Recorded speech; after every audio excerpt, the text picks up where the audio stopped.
I can't find it in the original. What's up? How are you? Good.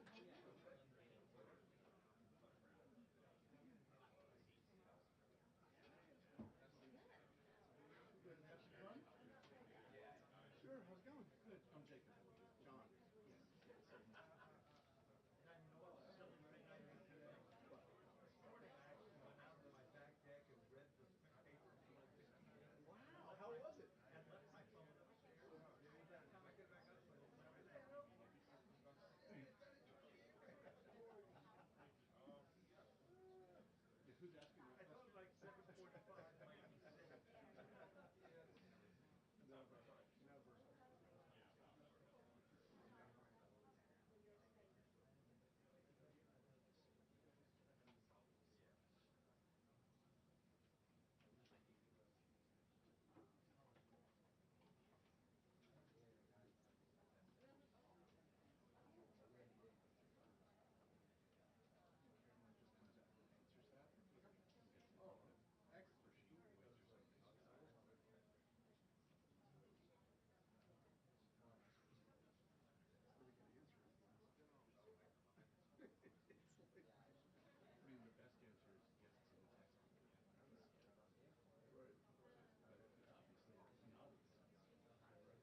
very essential. Very essential. Yeah. Took one with two, I think. This is either a dozen or 30. And so our life is 50 million right now, current life, right? Do you normally We normally use space heater because air conditioning our roof is broken up.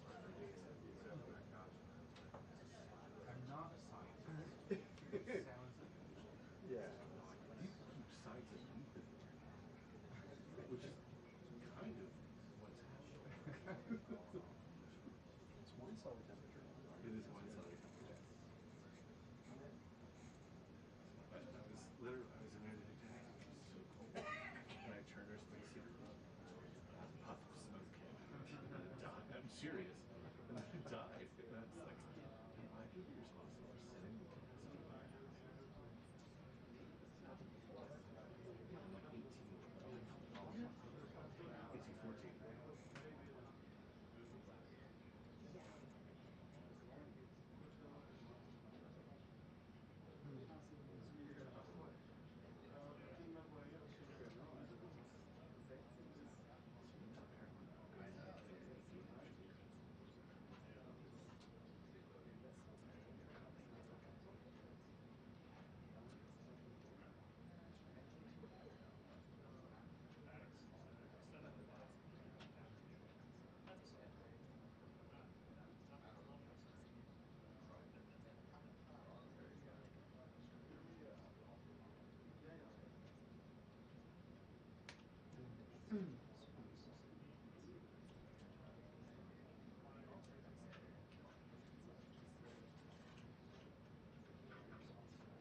Good afternoon, everyone.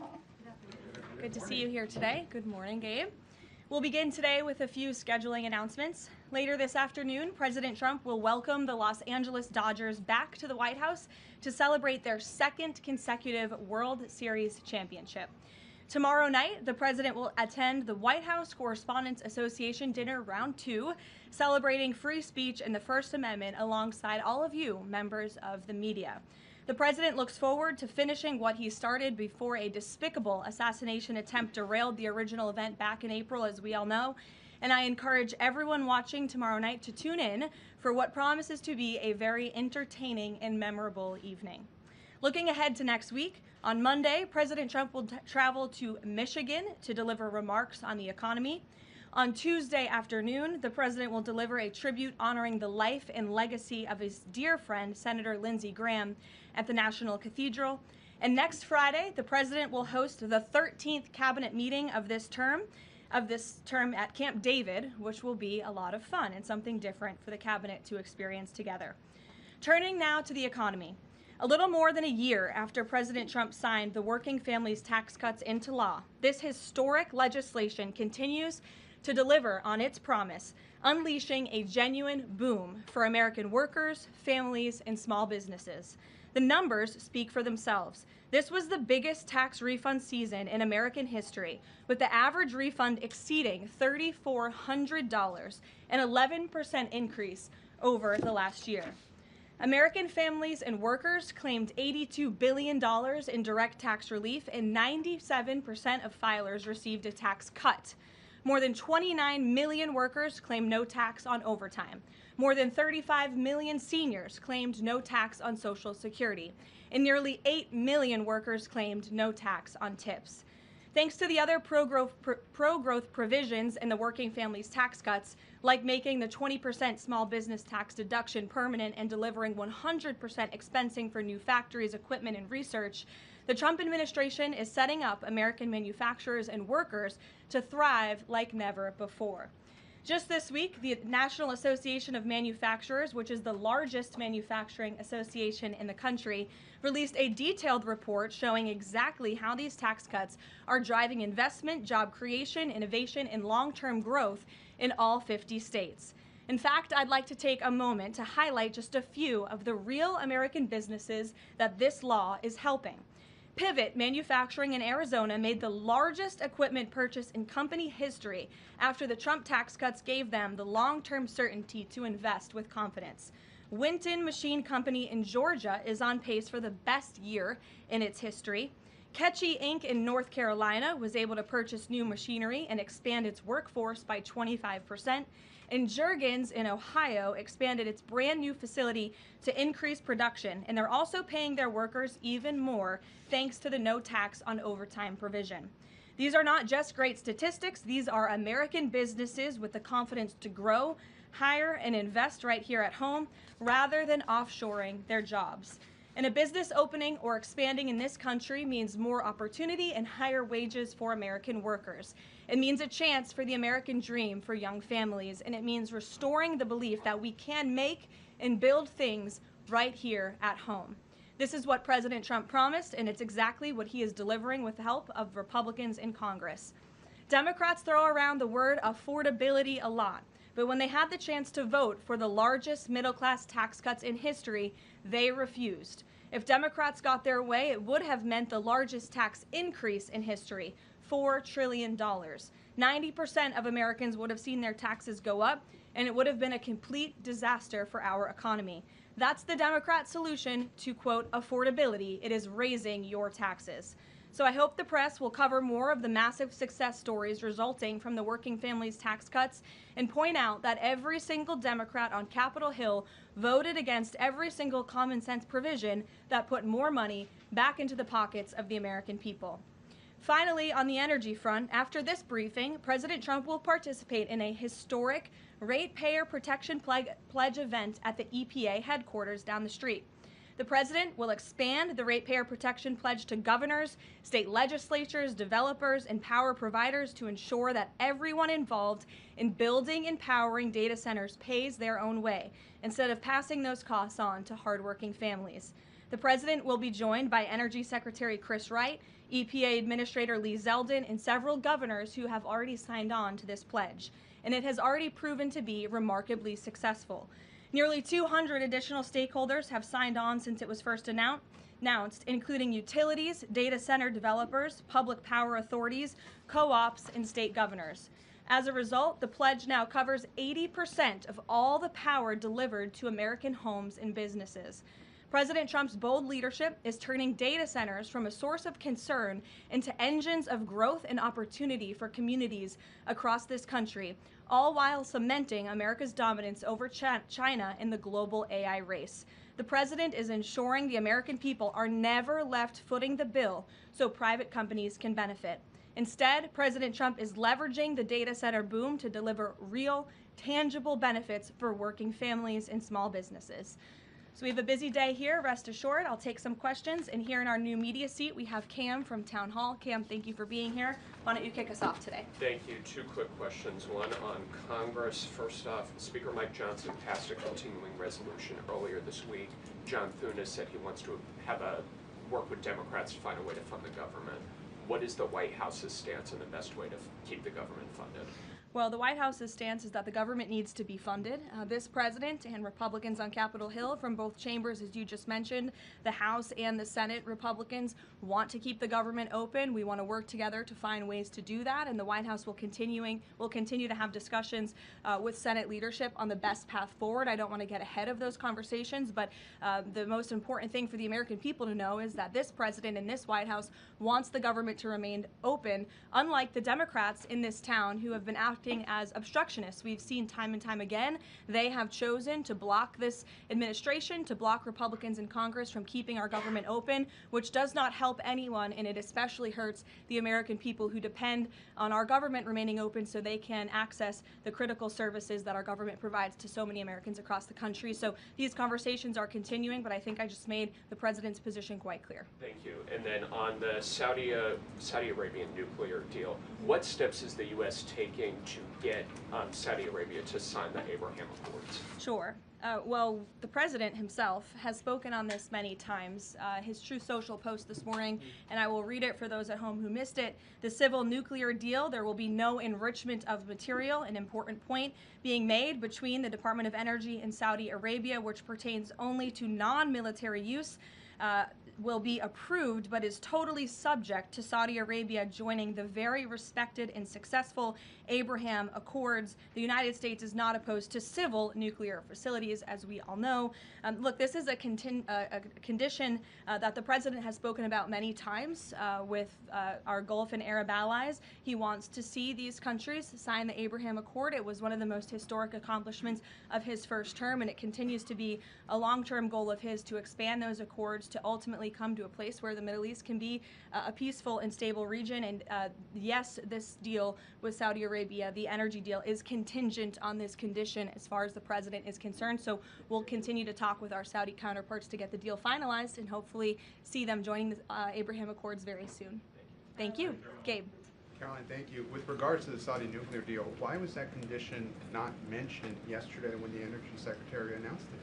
Well, look, the president is always the final deal maker, as you know, and this is something that he has mentioned on numerous occasions going back. I can provide you with those statements, and he has said if they don't join the Abraham Accords, the deal is off. So we'll continue to have those conversations with our Saudi counterparts moving forward. So the deal is dead if Saudi Arabia doesn't join. And have you any indication that Saudi Arabia is even considering this? Again, the president has spoken directly with the Saudis about this in numerous conversations in the past, and the administration will continue to engage in those conversations. Will Saudi Alexandra. Arabia be exempt from international inspections as part of this deal if it moves forward? I don't want to comment on the specifics of the deal as we're still, again, as I just said, talking especially about this very important condition that the president raised this morning.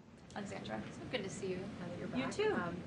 So Treasury Secretary Bessent voiced concern this week on China potentially distilling or stealing AI technology from the United States, kind of manipulating it as their own. Anthropic said that the largest distilling attack happened last month. Do you think this will come up when the president meets with President Xi in September? Well, I have had the honor of being part of some of the meetings and discussions between President Trump and President Xi, and I can tell you there is always a wide range of topics that come up. I would imagine this would be something that's of high importance to the president and of this administration to obviously ensure that America remains dominant in the AI race, and we're obviously tracking the particular situation that you mentioned. I have one more if you don't Sure. mind. This week we've seen some major players in Democrat politics voicing or alerting really on how much influence socialism, communism has had now on kind of mainstream Democrat politics. Is there any chance that the president would be interested or is considering working with left of center Democrats to push back on this? Well, unfortunately, we don't seem to have too many of those left in the Democrat Party. We have literal self-proclaimed communists who are winning elections and who are claiming to be the new leadership of the Democrat Party. I think the vast majority of Americans understand the dangers of communism. Just look at countries all over this world. As an example, Cuba right now is a country that is about to be a failed state because of the communist policies of the past several decades. Communism should never be allowed to lead this country, and the president obviously is strictly opposed to it and all the dangers that it reaps. We've seen it happen across the world. Meredith. Just to continue on the Saudi nuclear deal, do the Saudis agree with this interpretation since it wasn't part of the initial agreement? And has the president talked to MBS since this new condition was announced? As you know, the president just put out this statement a few hours ago. I don't believe he's had a call with MBS in the hours since. However, this is something that he has raised in previous conversations and has also said many times in the past. John, in the back, go ahead. Thanks a lot, Caroline. In regards to this deal, in the past, the Saudi government has said they will not consider entering into the Abraham Accords unless and until there's a Palestinian state. What makes you think that they're going to change their minds on their position regarding that? Again, I won't get ahead of the president's conversations, but this is something that he feels very strongly about and has spoken about it in the past and will continue to uphold. Can I ask you one other question? Sure. Just playing devil's advocate, why does Saudi Arabia get a civilian nuclear deal, but Iran doesn't get a civilian nuclear deal? Well, again, this agreement is still being worked out. Well, it will eventually, hopefully, be finalized with the condition that the president spoke about this morning. But this agreement in particular, as it's been discussed thus far, does give priority access for American companies in the Saudi nuclear energy program, which will ultimately benefit American industry workers and supply chains. So the deal that has been discussed thus far and will continue to be discussed absolutely puts America first, and that's obviously very important to this president. Ed. Caroline. So Friday, the Section 122, the 10% global tariff, goes away. Is the president going to ask Congress for an extension, or what's next? Well, I know the USTR, our great Jameson Greer, trade representative, will be having an announcement on that very soon, later today. I don't want to get ahead of him, so I would just tell you to stay tuned for more details. Okay, and then one more on the president's going to have some big utility companies at this event later on today. We're now a year and a half, so to speak, into his energy policies.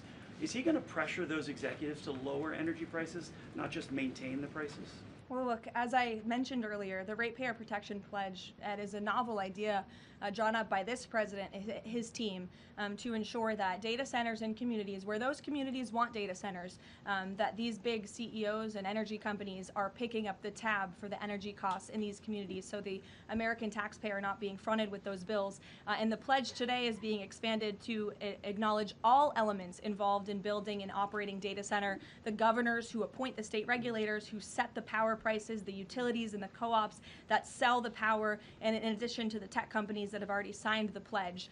So you'll continue to hear more about that from the president in a few hours at 2:30 when he goes over to the EPA. Sophia. Have you spoken to the president about what he wants to do about Chinese AI models if they are found to have stolen American IP? Does he want to sanction them?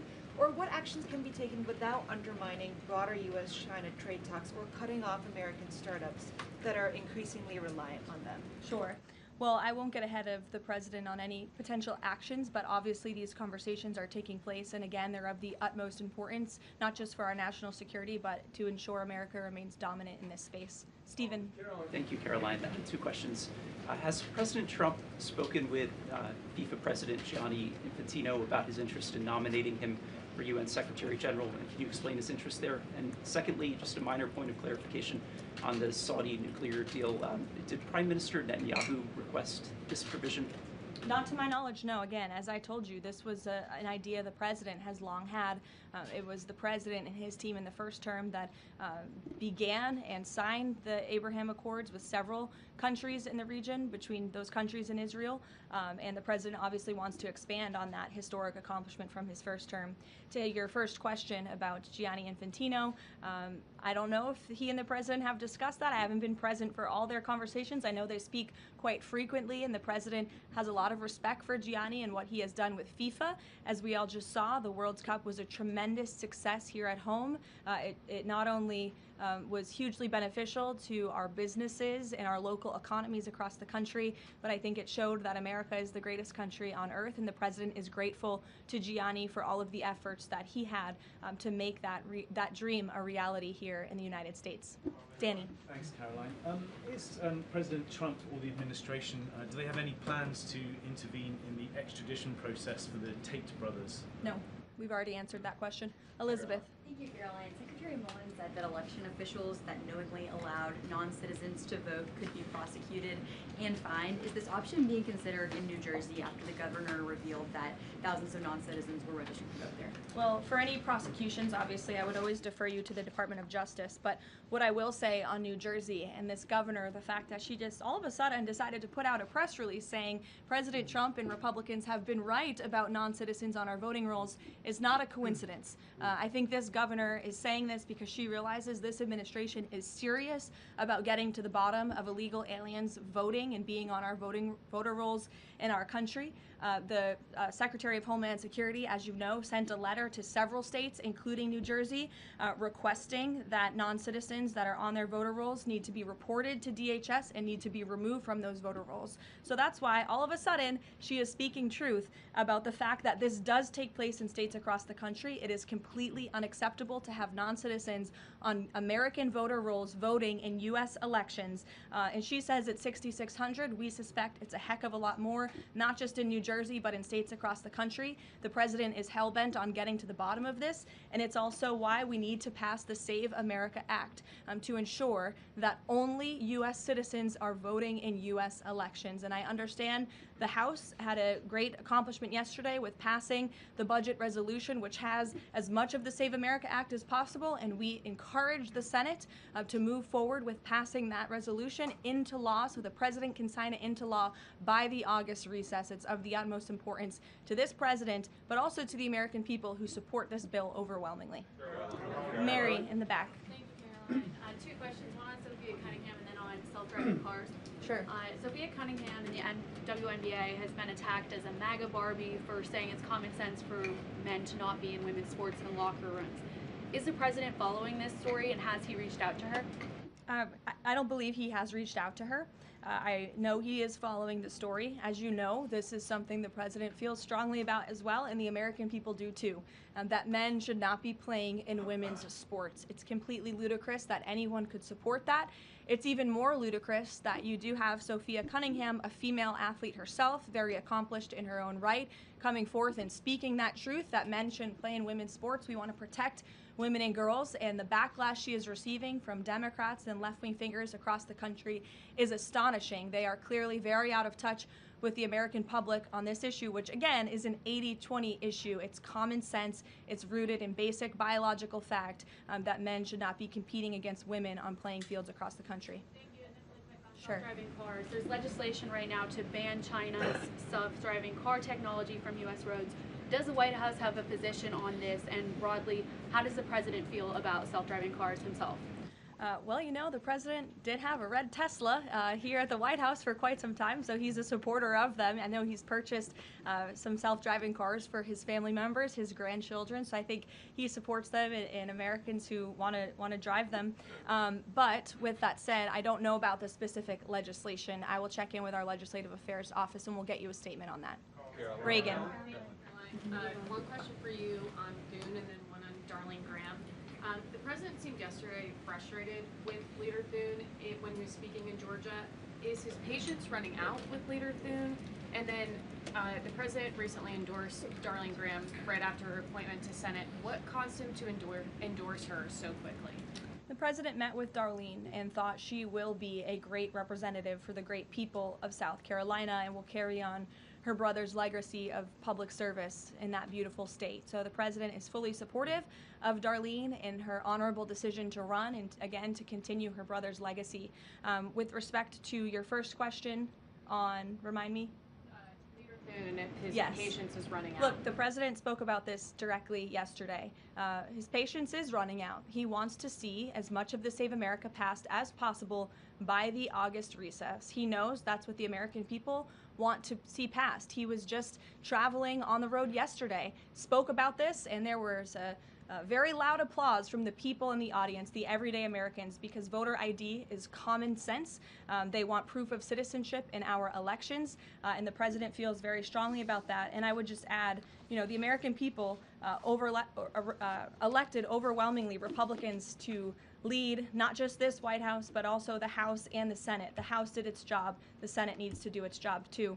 I know it's a brief briefing today, but you're going to hear from the president directly twice today at 2:30 and also at 4:30. And we will see you all tomorrow night at the Correspondents' Dinner. Thanks, guys.